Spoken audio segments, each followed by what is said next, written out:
Bom dia, meus irmãos. Que a graça e a paz do Senhor Jesus esteja no lar de cada um de vocês. É um privilégio. Nós temos a tecnologia e nós podemos separar este tempo para ouvir da voz do Senhor, para louvar ao Senhor, para separar esse momento em família ou se você está sozinho, separe mesmo este momento. Nós vamos ficar aqui alguns poucos minutos dedicados a ouvir a voz do Senhor, aprender da palavra de Deus, ter um momento de louvor, um momento de oração, nesse tempo que ainda nós precisamos estar em casa. Mas que bom que nós temos a oportunidade de estarmos juntos através da tecnologia. Compartilhe esse link com algumas pessoas. Convide para este encontro e eu tenho certeza que Deus tem uma palavra para as nossas vidas nesta manhã. Quero convidar você a ter um texto bíblico próximo a você e abrir a sua Bíblia no Salmo 32. Salmo 32, a palavra do Senhor, ela diz assim: Bem-aventurado aquele cuja iniquidade é perdoada, cujo pecado é coberto. Bem-aventurado o homem a quem o Senhor não atribui iniquidade e em cujo espírito não há dor. Bem-aventurado aquele cuja iniquidade é perdoada. É muito feliz o homem que a graça do Senhor o alcançou, que foi perdoado, lavado, remido pelo sangue do Senhor Jesus. Que privilégio que nós temos de ter essa certeza em nossos corações. Como nós somos felizes de ter a certeza que nós podemos chegar na presença de Deus, pedindo perdão pelos nossos pecados e sabendo que Ele é um Deus perdoador. Faça isso neste momento. Separe um tempo. Abra seu coração na presença do Senhor. Se tem algo que tem te incomodado, confesse a Ele. Peça perdão ao Senhor. Ele é um Deus perdoador. E é dessa forma que nós vamos chegar diante dele nesta manhã. Senhor, nós temos a certeza que o Senhor é um Deus perdoador, Pai. Temos a certeza do seu amor, da sua graça que alcança as nossas vidas, Senhor. Nós chegamos diante do Senhor reconhecendo, Pai, quem nós somos, pecadores, que carecem da graça, das misericórdias do Senhor, e te pedimos perdão, ó Pai. Te pedimos perdão pelas nossas falhas, pelos nossos erros, pelos nossos pecados, ó Deus. Certo de que o Senhor é um Deus perdoador, ó Pai. Fale conosco esta manhã. Edifique as nossas vidas, que possamos terminar este encontro transformados pelo Senhor, ó Pai. Em nome de Jesus, abençoe cada família, ó Deus, em nome de Jesus. Amém. Glória a Deus. Vamos louvar o Senhor juntos.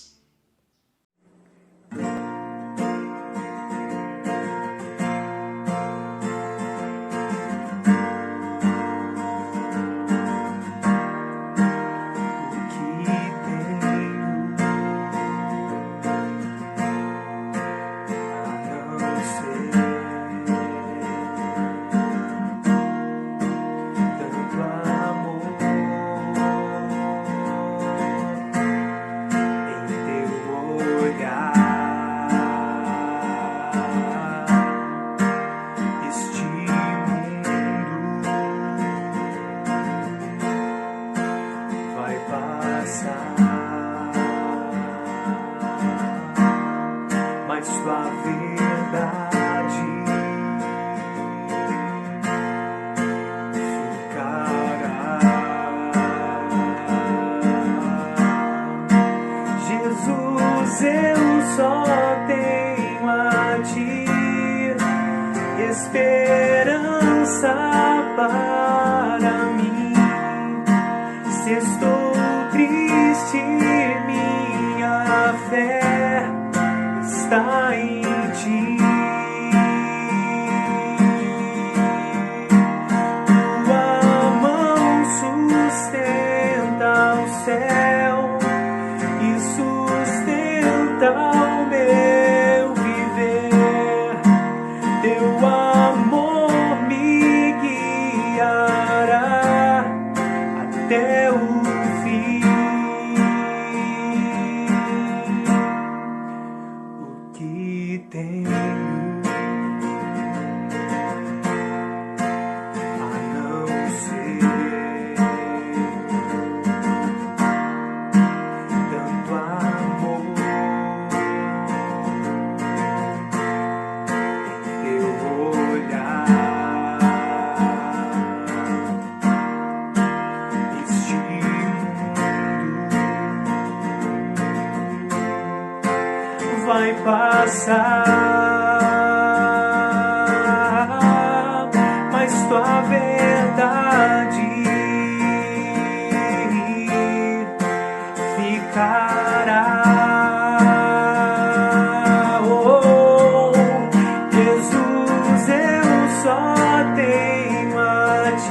fé está em ti.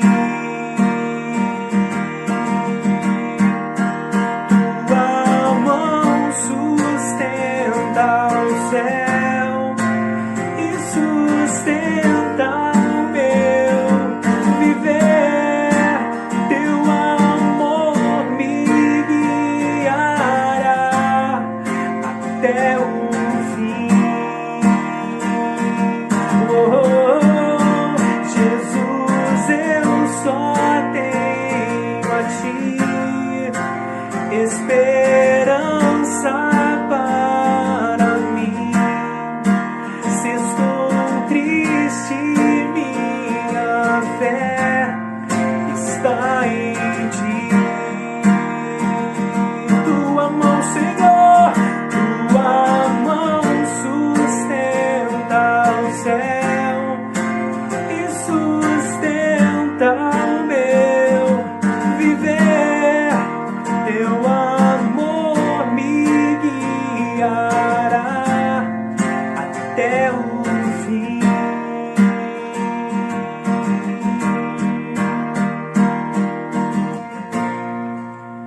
Pai, nós queremos, ó Deus, nos derramar, ó Pai, diante da Tua presença em adoração.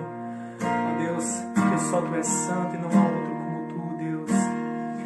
Pai, nós queremos primeiramente Te agradecer, Senhor, pelo Teu amor, ó Deus, pela Tua misericórdia. Ó Deus, que se renova sobre as nossas vidas a cada manhã. Muito obrigado, Pai, por tudo que o Senhor tem feito nas nossas vidas e por tudo que o Senhor ainda vai fazer, Senhor. Nós queremos também Te agradecer, Senhor, pelo Teu cuidado conosco, meu Deus, nesse período de quarentena que estamos vivendo, Senhor. Que o Senhor possa, meu Deus, renovar as nossas forças, ó Deus, a nossa esperança no Senhor, ó Pai, a nossa fé, ó Deus. Que o Senhor possa, meu Deus, continuar, ó Deus, cuidando, meu Deus, de cada um, meu Deus, dos nossos irmãos, ó Pai. Ó Deus, que está, meu Deus, aqui neste culto, Pai. Ó Deus, que o Senhor possa renovar as nossas forças, ó Deus, renovar a nossa fé, Pai, para que possamos permanecer, ó Pai, firmes, ó Pai, nos Teus caminhos, ó Deus. Ó Deus, em nome de Jesus, firmes em Ti, Senhor, em nome de Jesus, ó Pai, que possamos, ó Pai, guardar as Tuas palavras, ó Deus, em nossos corações, ó Deus, porque ela, meu Deus, é a esperança para as nossas vidas, ó Pai. Aleluia, Jesus, glória a Deus.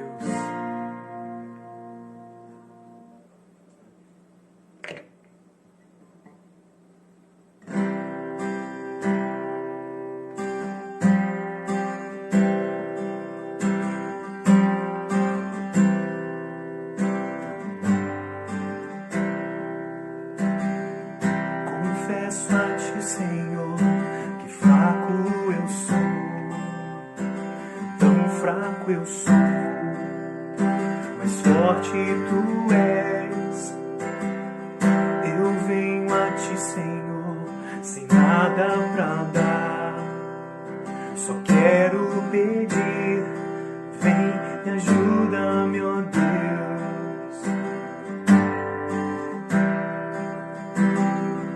Confesso a Ti, Senhor, que fraco eu sou, tão fraco eu sou, mas forte Tu és. Eu venho a Ti, Senhor, sem nada pra dar, só quero pedir, vem e ajuda-me, ó Deus.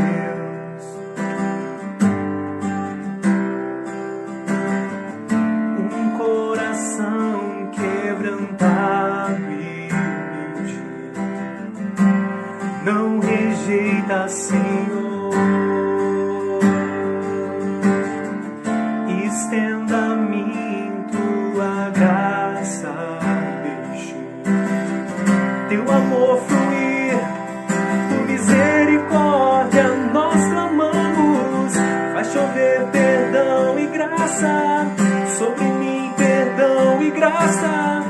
E lava-me, Senhor, pois hoje eu preciso do Teu amor.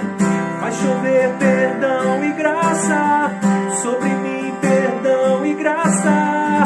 E lava-me, Senhor, pois hoje eu preciso do Teu amor.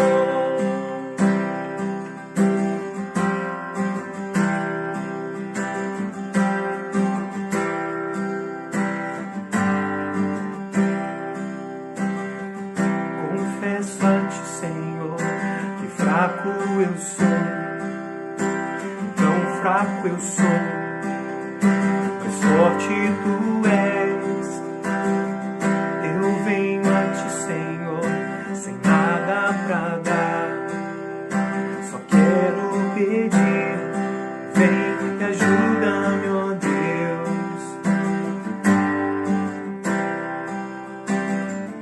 Um coração quebrantado e humilde não rejeita, Senhor. Estenda a mim tua graça e deixe teu amor fluir, Deus, por misericórdia nós clamamos.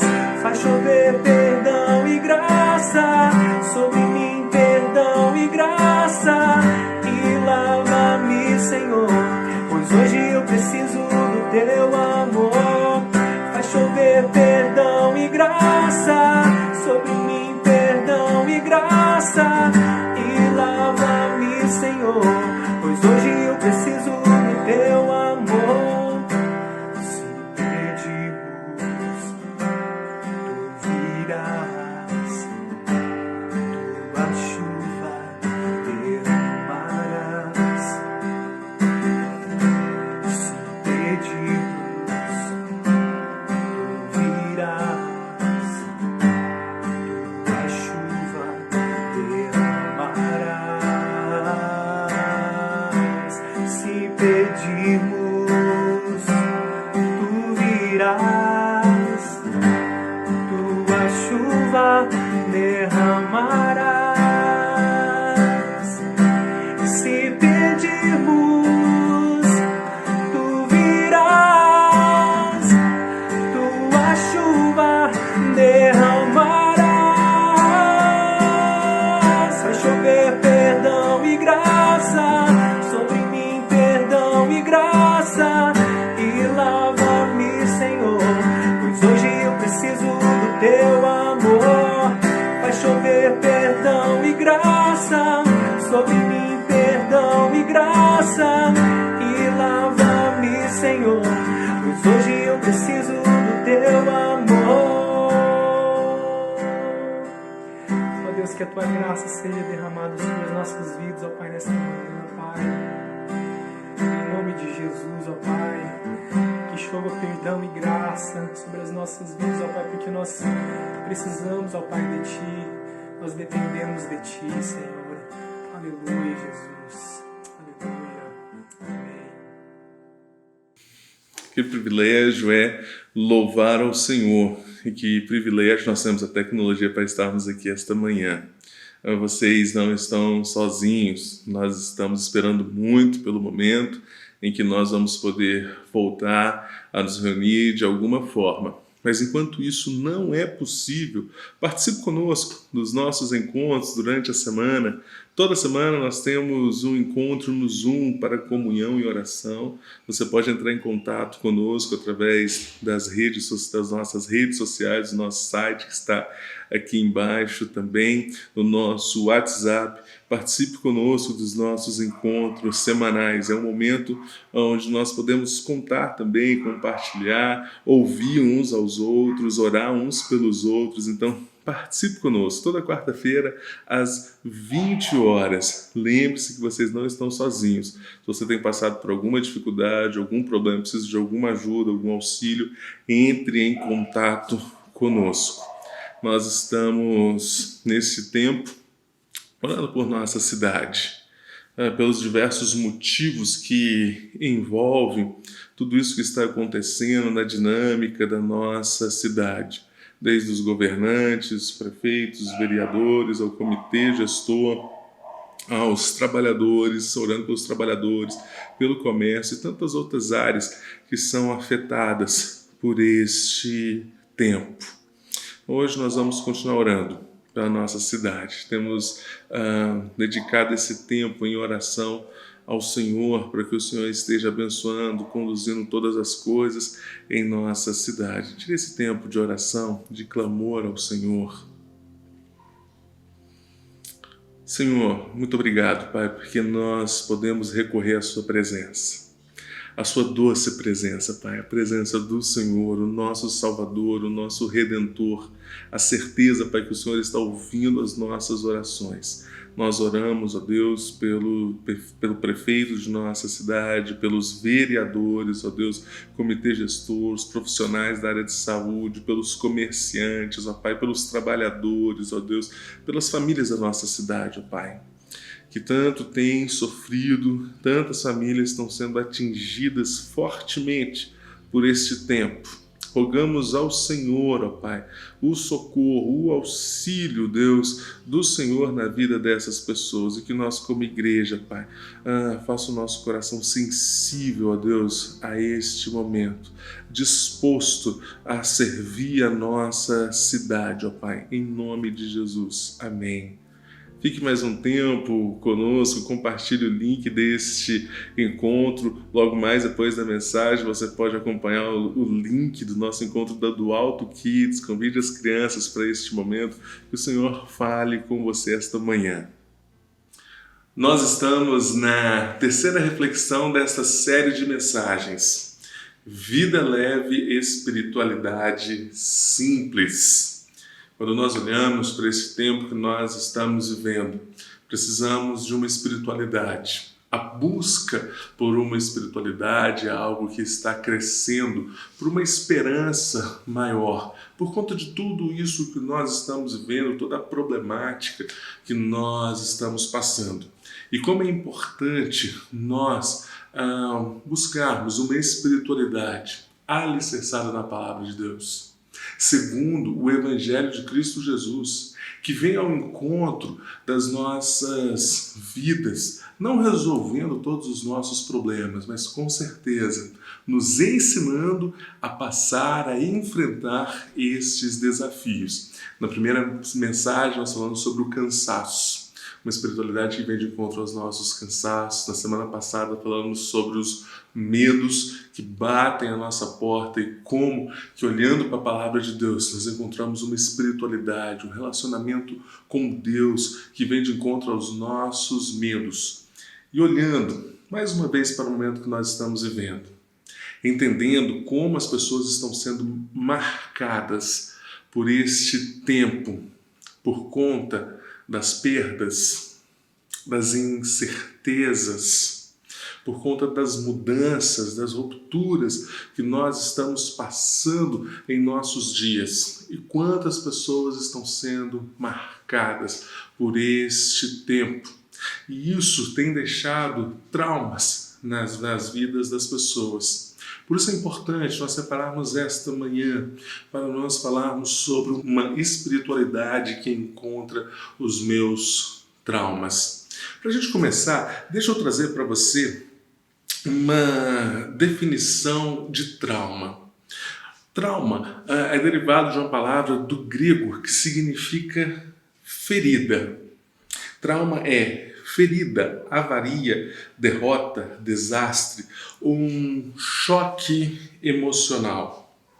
A Associação Americana de Psiquiatria define trauma como a experiência pessoal de um acontecimento que envolve a morte ou ameaça de morte ou ferimento grave, ou ameaça à integridade física, ou testemunhar um acontecimento que envolve a morte, ferimento ou ameaça à integridade de outra pessoa, ou ter conhecimento de uma morte inesperada ou violenta, ferimento grave ou ameaça de morte ou doença grave num familiar ou amigo próximo.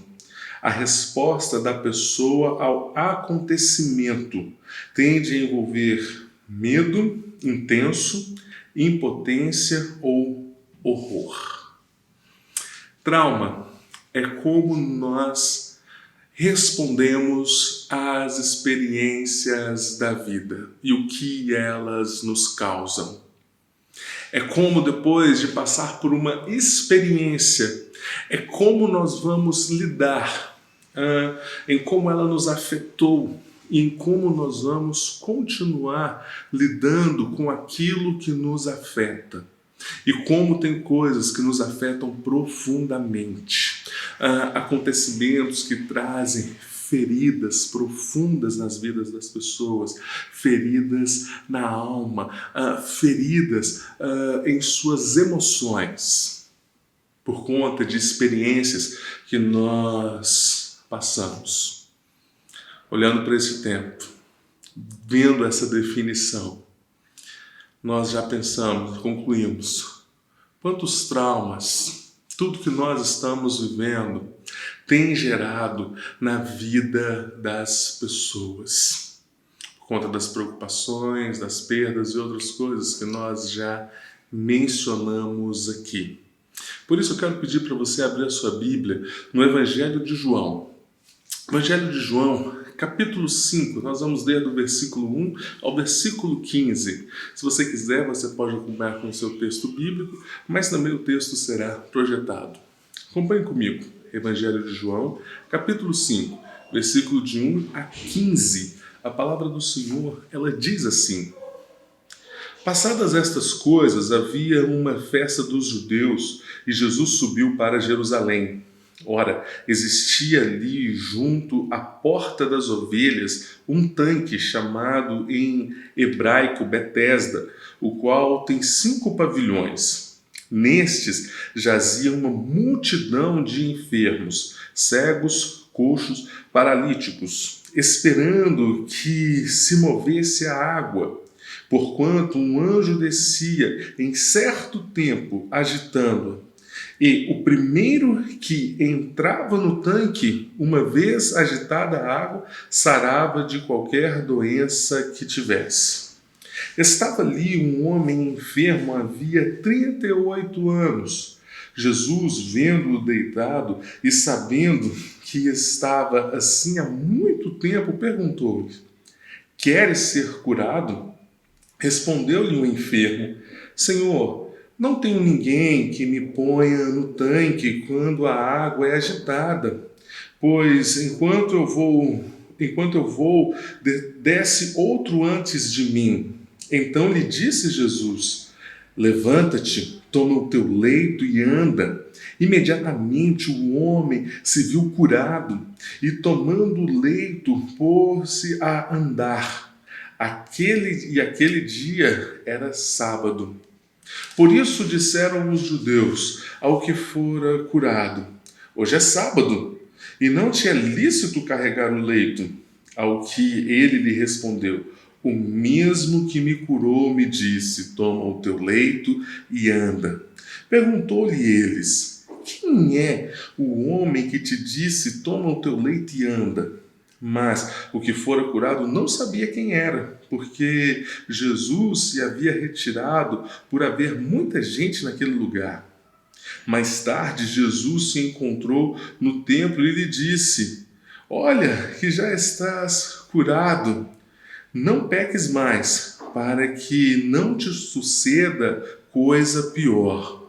O homem retirou-se e disse aos judeus que fora Jesus quem o havia curado.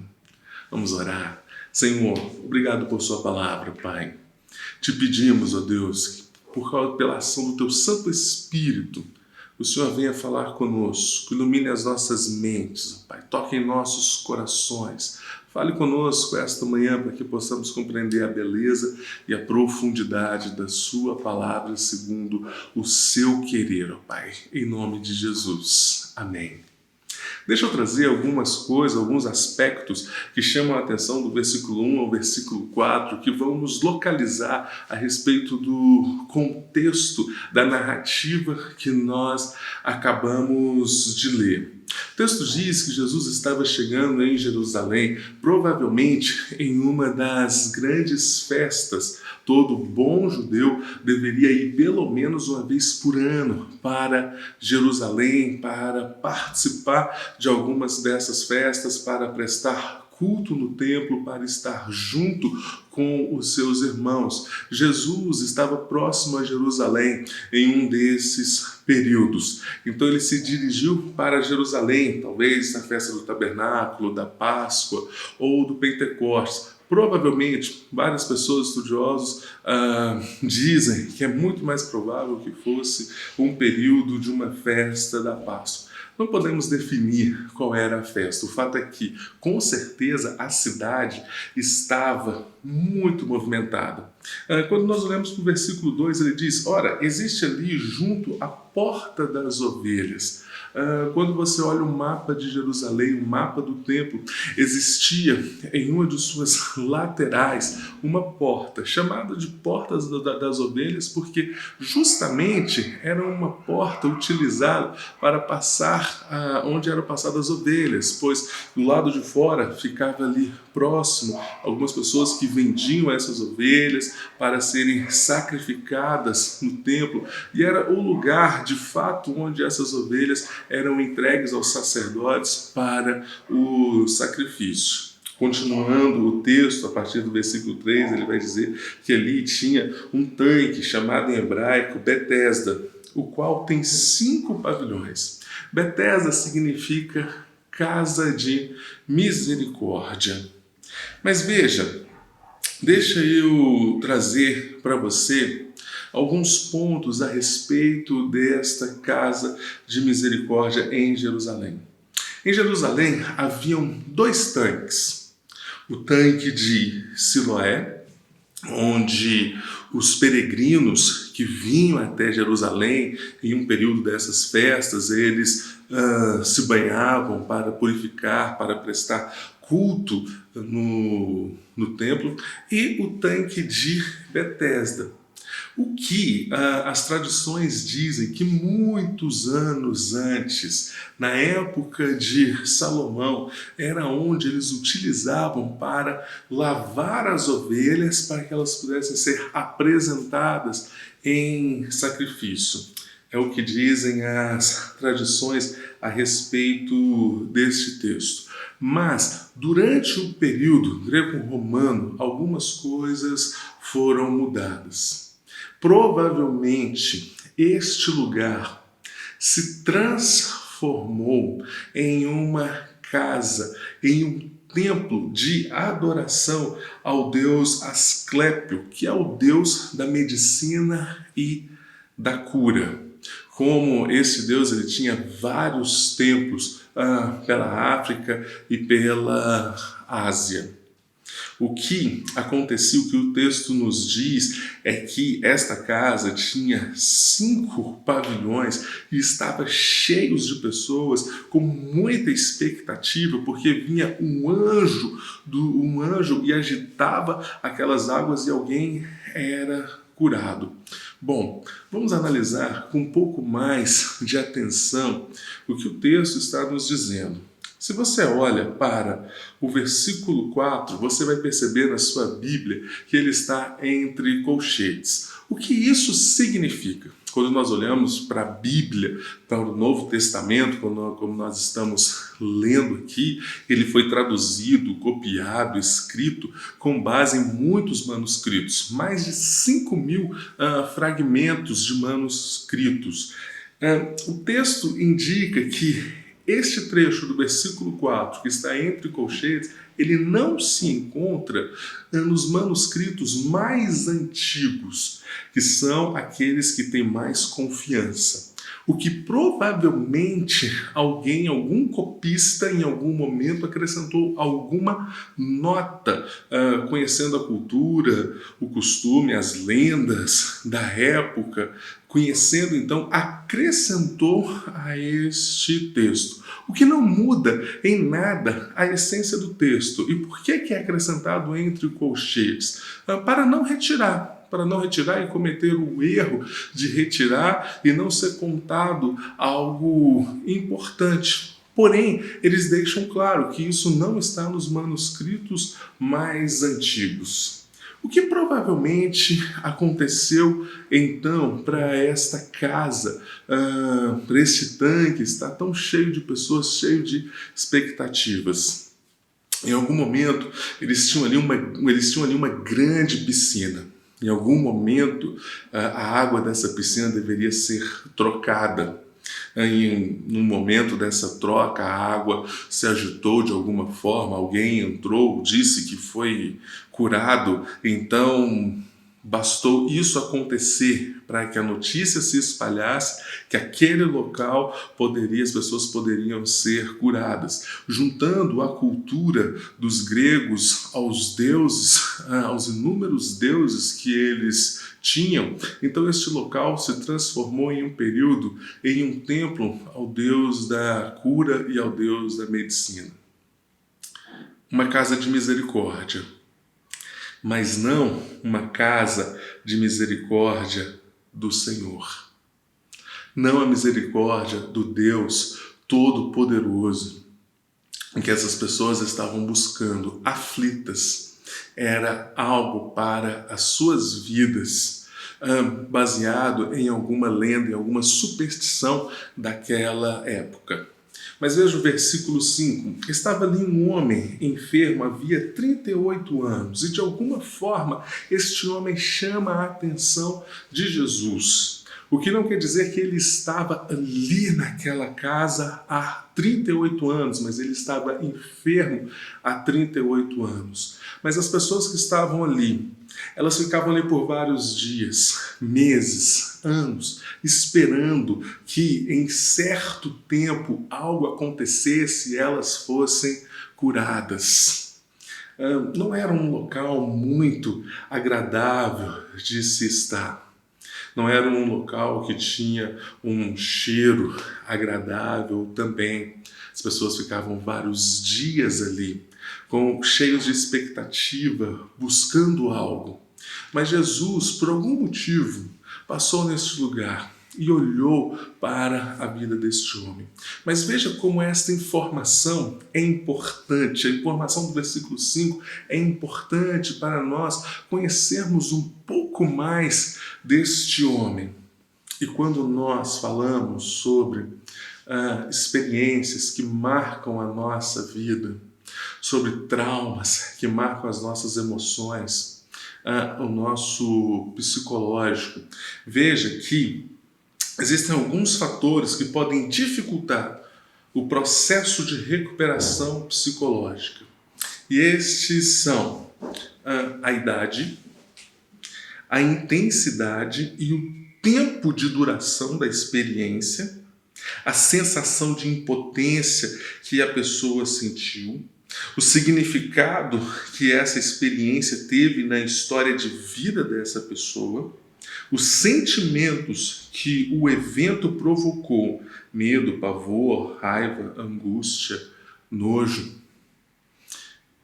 Veja como o versículo 5, olhando a respeito do tempo, do local, em como este homem foi marcado por sua história de vida, nós podemos enxergar alguém enfermo em seu corpo, buscando a cura, colocando a sua expectativa em uma superstição da época, como uma solução para a sua vida, tamanho anseio que ele tinha, não só do seu corpo, mas também da sua alma.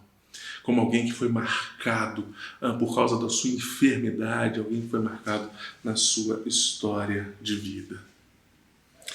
Muitas pessoas estão sendo marcadas por tudo que estamos vivendo neste momento.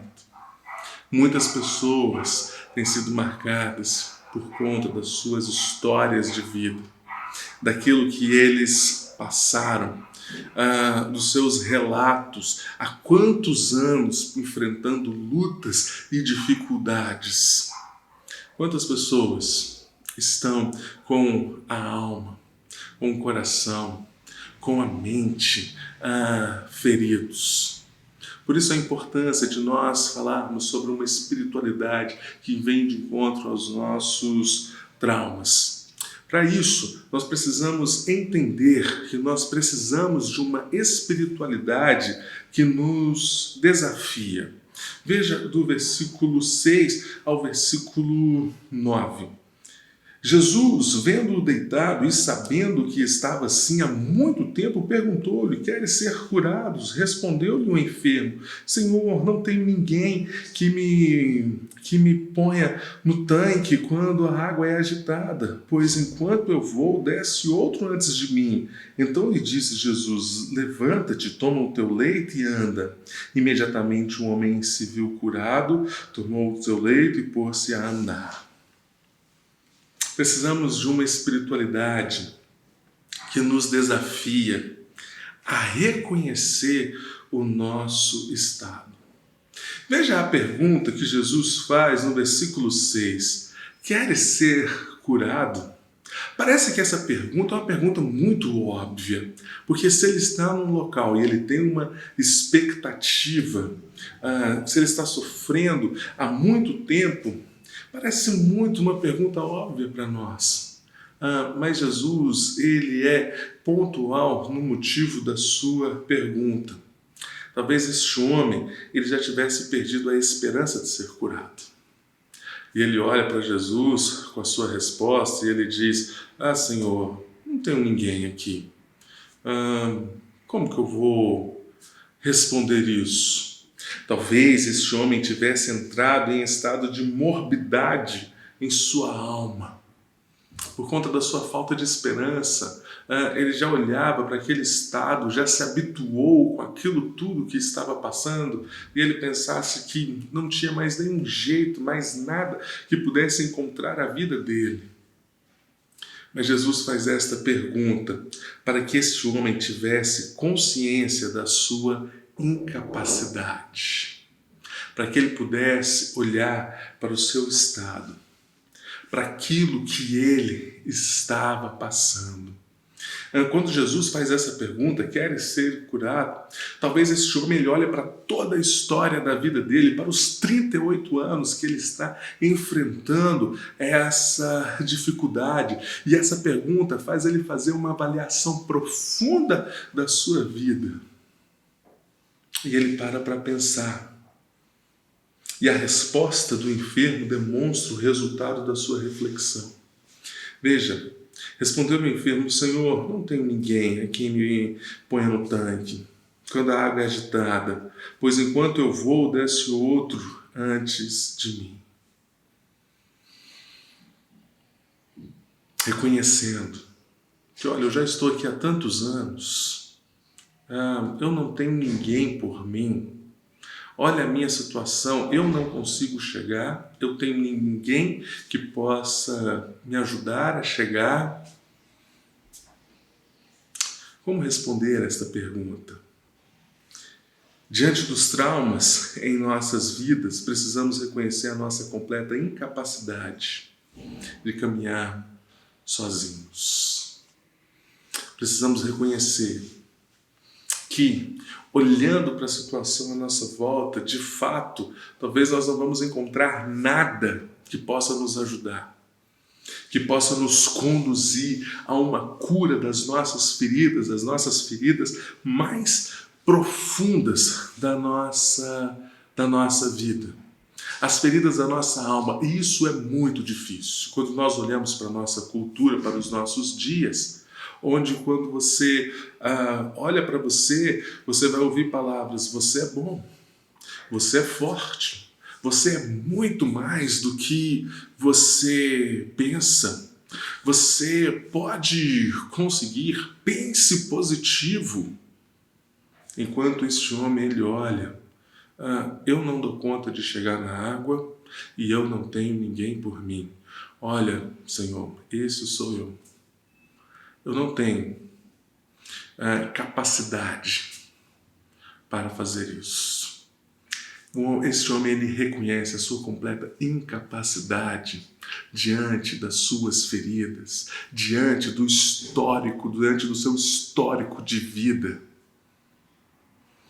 Nós precisamos de uma espiritualidade que confronte as nossas vidas, que vai dizer para nós que de fato não somos capazes, que nós não precisamos, que demonstre quem nós somos e do que nós precisamos. Uma espiritualidade verdadeira, alicerçada na palavra de Deus, não vai te levar a um nível do seu ego e dizer o quanto você é poderoso, mas vai dizer para você o quanto você é dependente. O quanto você não pode caminhar sozinho. Uma espiritualidade alicerçada no Evangelho de Cristo Jesus vai na contramão deste sistema. Precisamos de uma espiritualidade que nos desafia a tomar atitudes. Veja o versículo 8. Então lhe disse Jesus: levanta-te, toma o teu leito e anda. A ordem de Jesus parece algo completamente estranho para alguém que acabou de reconhecer que é incapaz. Jesus pergunta para ele: você quer ser curado? Ele diz: eu não posso. Jesus olha para ele e diz: então levanta, toma o teu leito e anda.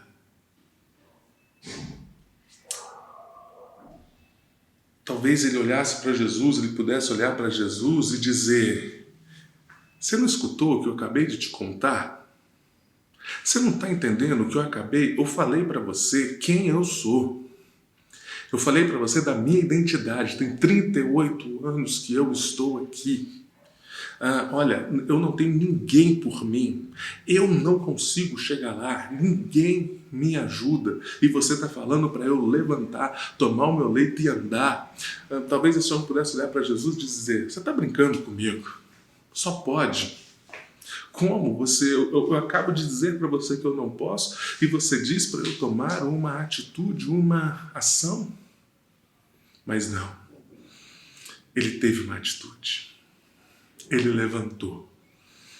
Ele levantou, tirou todos os esforços, toda a sua expectativa, sem saber ainda quem era aquele que estava falando com ele, mas ele acreditava tanto que um dia ele pudesse ser curado. Ele levantou, segundo a ordem de Jesus, e ouviu. E foi e tomou uma atitude. Sabe qual é o nosso problema?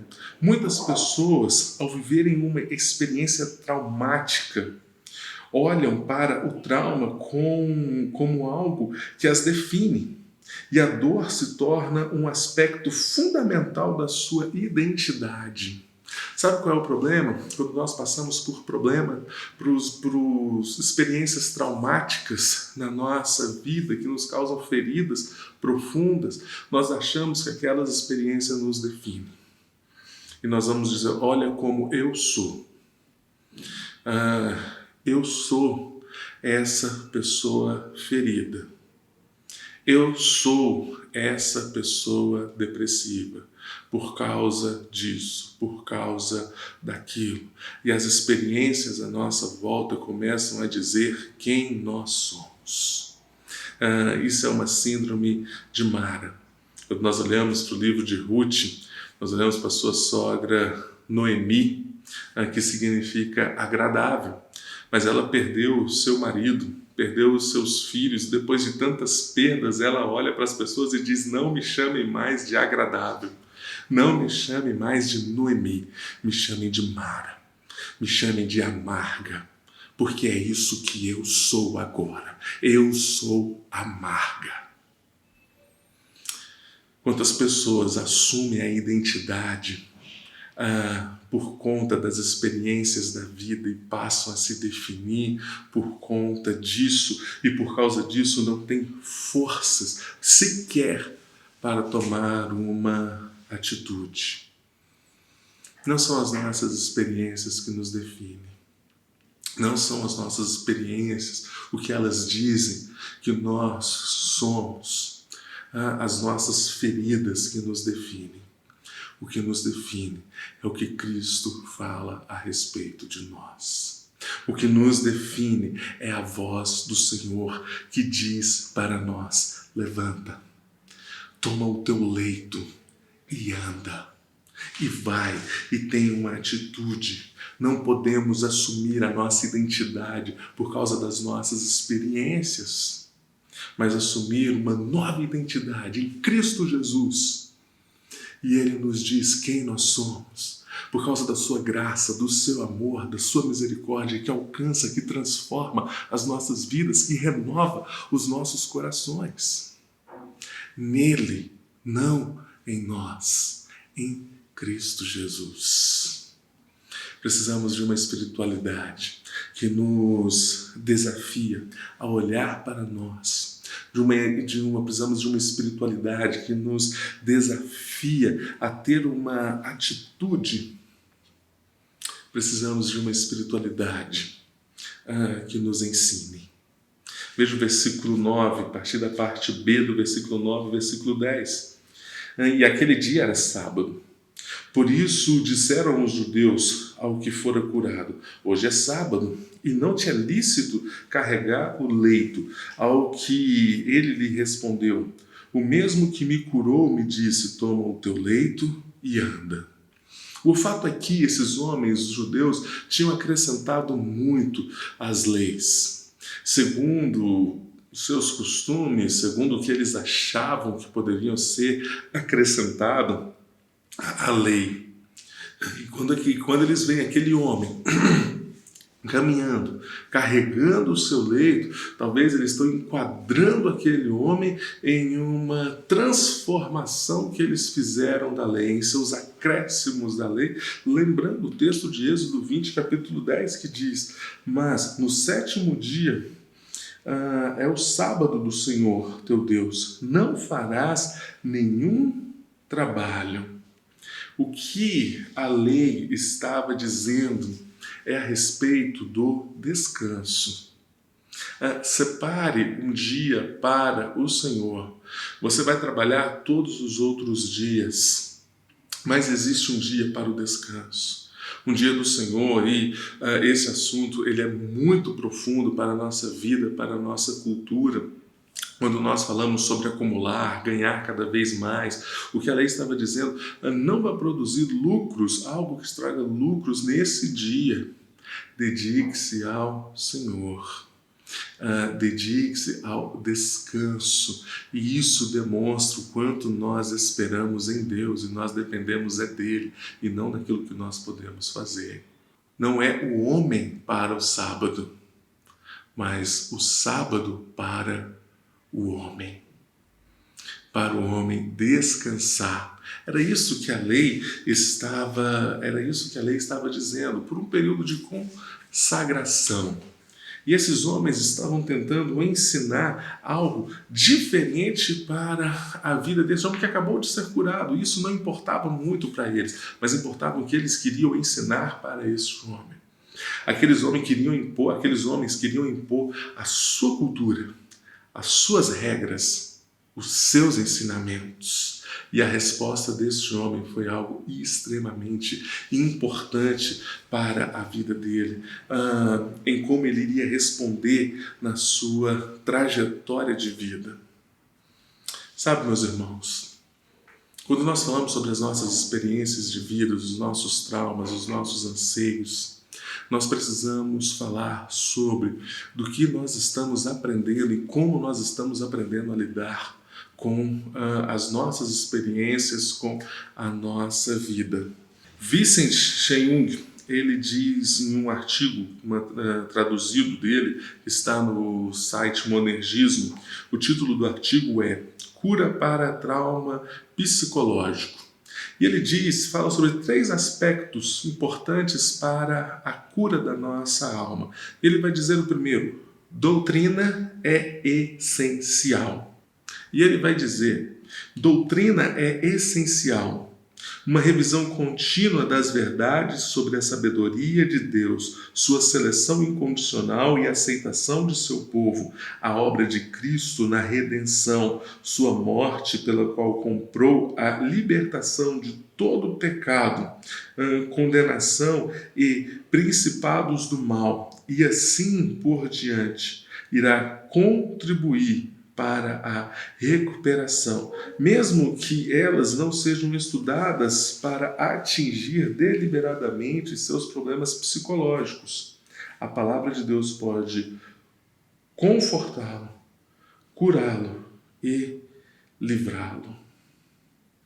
É importante saber sobre aquilo que nós estamos ensinando. Nós estamos vivendo um tempo onde as pessoas querem impor as suas culturas. Não se engane. Quando alguém diz sobre um discurso de liberdade, diz para você não trazer um discurso cristão ou um discurso da Bíblia em qualquer meio, essa pessoa já está te colocando, te ensinando algo. E a nossa vida vai dizer de onde nós estamos aprendendo. O mundo vai nos dizer: deixe as suas crenças na sua casa. Deixe as suas crenças, como você lida com os seus problemas, com as suas emoções, com as suas dificuldades, na sua casa. Não espalhe isso.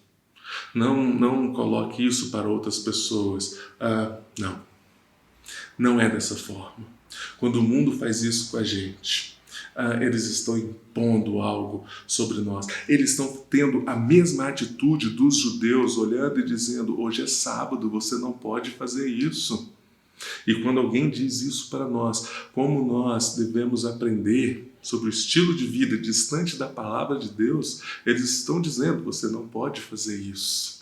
Mas a resposta deste homem é algo fundamental. O mesmo que me curou me disse: toma o teu leito e anda. O mesmo que transformou a minha vida. Ele me disse, ele me deu uma ordem. Aquele que pode vir de encontro às nossas vidas, é dele que nós precisamos aprender.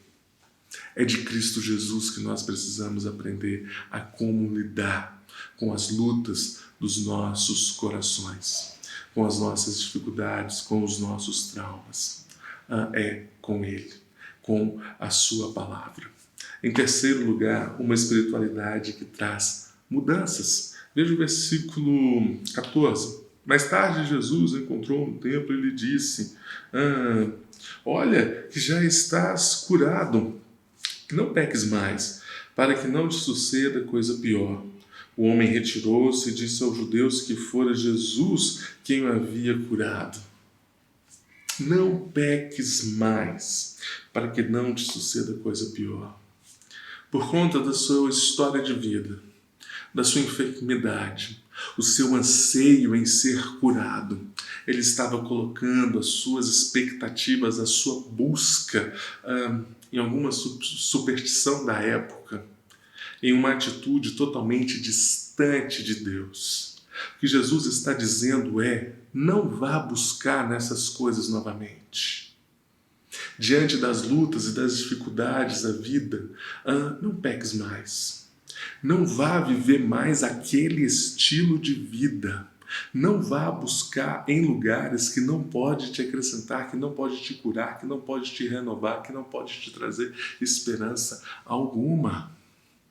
Não vá mais por este caminho. E nós vemos aqui a mudança na vida deste homem.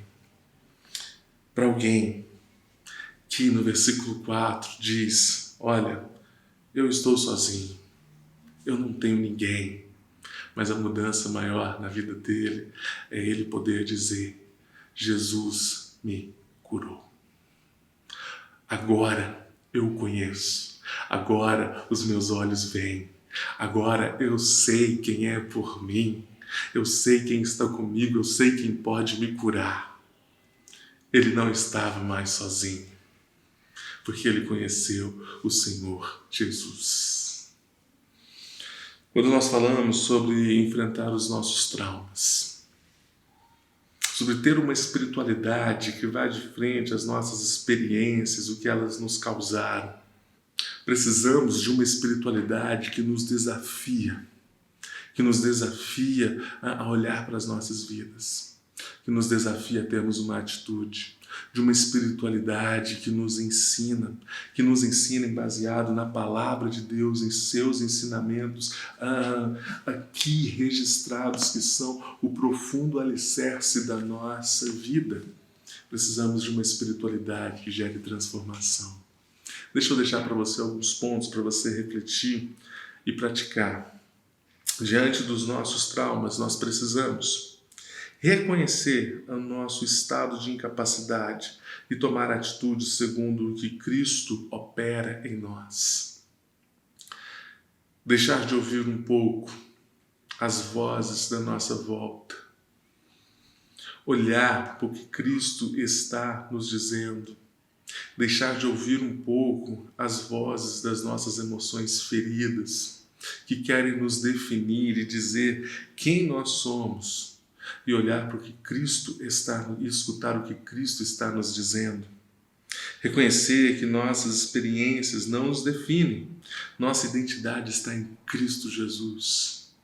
Que as nossas experiências não dizem quem nós somos, mas o que Cristo Jesus fez por nós, e Ele nos chama de filhos, libertos do pecado, libertos da culpa do pecado em nossas vidas.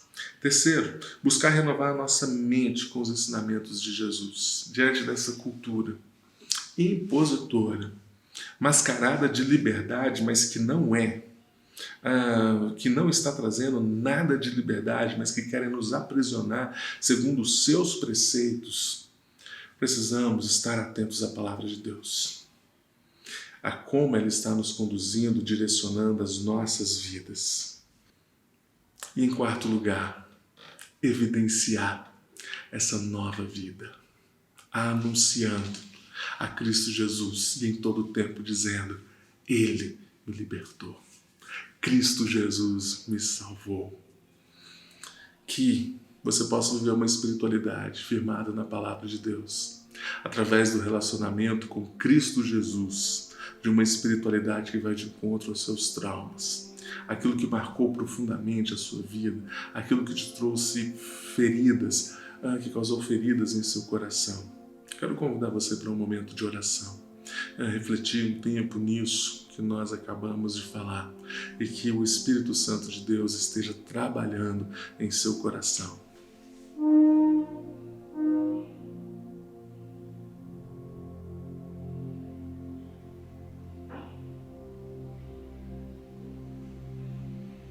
Senhor, muito obrigado, Pai, porque neste tempo tão difícil, onde tantas coisas têm marcado a nossa vida, nós podemos nos voltar para o Senhor, Pai, e ter a certeza que o Senhor trata com os nossos corações, que o Senhor trata com as nossas vidas, Pai, que o Senhor trata com aquilo que tem marcado e causado feridas, que ao olhar para o Senhor Jesus, Pai, nós possamos reconhecer quem nós somos, o quão necessitados do Senhor nós somos, ó Pai. Nós possamos ser desafiados a uma mudança de vida, a aprender do Senhor, ó Pai, como enfrentar as nossas dificuldades, ó Deus, e vivenciar uma mudança de vida, Senhor. Que o Senhor esteja fortalecendo os corações, Pai, curando, ó Deus, que os ensinamentos do Senhor, que Deus conhecer cada vez mais a Sua palavra e através da ação do Teu Santo Espírito, ó Pai, nós possamos ser curados, ó Deus, em nome de Jesus, Pai. Quantas pessoas que estão nos assistindo, ó Deus, podem estar marcadas, feridas, ó Deus, sofrendo por conta de alguma experiência. Eu rogo para que o Senhor, Pai, o Consolador, aquele que conforta, aquele que sara, que cura, ó Deus, possa estar agindo com poder, com graça, Deus, através do Teu ensino na vida dessas pessoas, em nome de Jesus. Amém. Amém. Glória a Deus. Que o Senhor te abençoe, uma ótima semana, com o amor de Deus, o nosso Pai, a graça do nosso Senhor e Salvador Jesus Cristo, as consolações do Teu Santo Espírito, esteja com cada um de vocês, em nome de Jesus. Amém. Fique agora com o do Alto Kids. Convide as crianças para estarem aí aproveitando deste tempo. Que Deus te abençoe. Até a próxima semana.